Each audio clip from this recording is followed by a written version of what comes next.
Hi YouTube. Alright, so today I was going to talk about why my friend Chris hates the character Wheelie from Transformers, but that is actually going to be my vlog for tomorrow. Because the thing is, he suggested it because I was telling him about how I was running out of ideas for Veda. So he's like, oh, talk about that, and then send me the video, it'll be really great. But what I want to talk about is how awesome the movie 17 Again is. My friend Jordan and I decided that we were going to go see this movie because in the middle of finals, we're all stressed out. We thought, hey, stupid movie. Let's go see a stupid movie and like laugh at how horrible it is. And it's not. It's not horrible at all. It's really good. It's funny. There's all this like unexpected stuff, and it's just like I don't even know how to describe how good this film is. It's one of those things where, you know, it's always better to be pleasantly surprised than, you know, unpleasantly disappointed.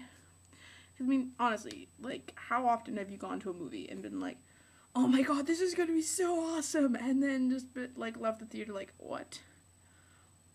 What? I don't understand. It looked so good. But yeah, 17 Again was actually really amazing. It was hilarious. It's one of the few times that I've seen a movie where they didn't use all the good parts in the trailers. I mean, I don't think any of the parts that I really loved were actually in the trailers.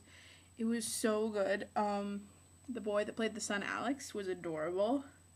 I didn't really feel Michelle Trachtenberg's performance. She was okay, but her character was a little over the top, and I think that Michelle played it a little over the top, more than the character needed. But hey, it might just be the way the character is written. I didn't really like the character. Zac Efron was really good. Matthew Perry was good for what you see of him, because I was saying to someone who was commenting on the movie, like, oh my god, Matthew Perry's in it, I really want to see that. I'm like, yeah, Matthew Perry is probably in it for like 10 minutes, like 5 at the beginning and 5 at the end. It's longer than that, but he really doesn't appear very often in the film. And actually, the beginning of the film has Zac Efron in it, and then he appears a little bit later in the film, Matt Perry, but I'm not going to ruin the movie for you. Just know that it's actually really good. There's some really amazing basketball scenes. There's a cool dance thing. There's a lot of really great speeches made by Zach. It's kind of interesting to see, like, the way his relationship between, like, him and his wife and his 2 kids are when he's, like, being the teenager, which is called Mark. Because, like, he's still very much attracted to his wife, but he can't do anything about it. And she's all like, why is my son's friend trying to hit on me? And then he's, like, trying to tell his daughter, you know, don't date this jerk and all this other stuff. It's a very good film. I find that that's how I feel about Zac Efron, where I don't, like, I see him in interviews and see pictures of him and I see all this stuff and I'm just like, ugh.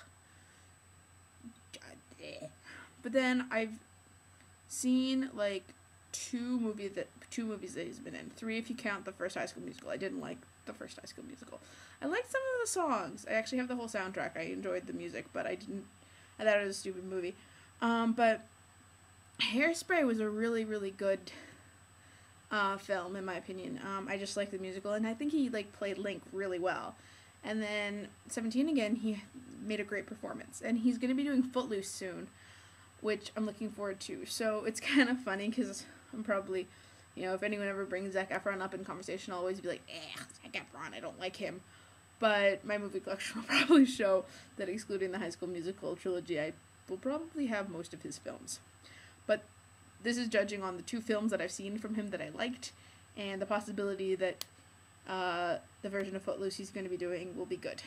But yeah, I find it really interesting when you have actors that you enjoy them as actors, but then, like, you see them, like, the way they're perceived by the media, or just, like, the way they act in interviews, and you're like, what the hell is wrong with you, dude?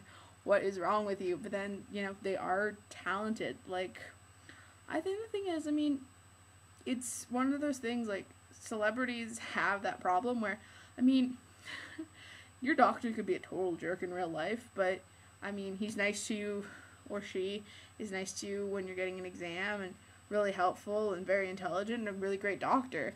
So you don't know what they're like outside of that, and so you think they're an okay person, and then you know, same thing, like lawyers, psychologists, teachers, whatever. I mean, the thing is, it doesn't matter like what they're like in their personal life, as long as they're good at their job and not doing anything like super illegal or creepy or something.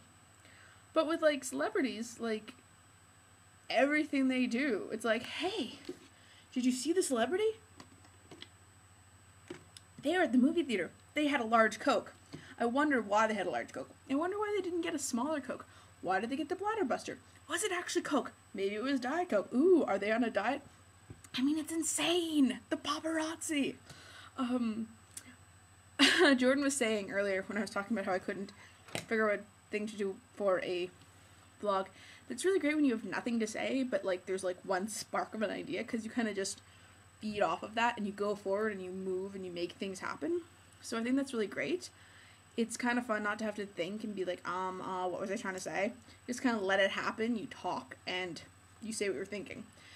So yeah, that is my vlog about Zac Efron being surprisingly good, and 17 again being surprisingly good, and how I kind of feel bad for celebrities with the paparazzi and stuff. Because honestly, if when I grow up and I was a teacher, I got stalked as much as some celebrities do, I don't think anyone would let me near their kids.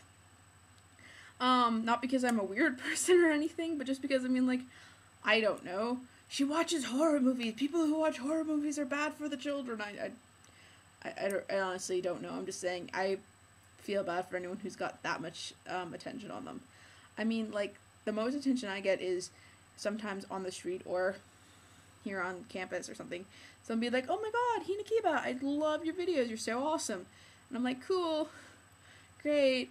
And as we all know, the Yazbel incident. But, you know, I don't have people following me around and posting pictures of me on Facebook saying, hey, look, Hina Kiba's having an ice cream.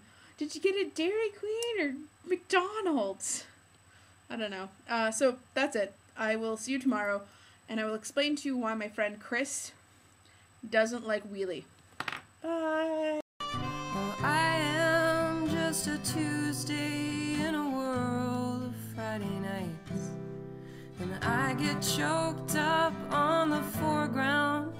No, I never get it right, or not with one foot on the fence, not with both to one side.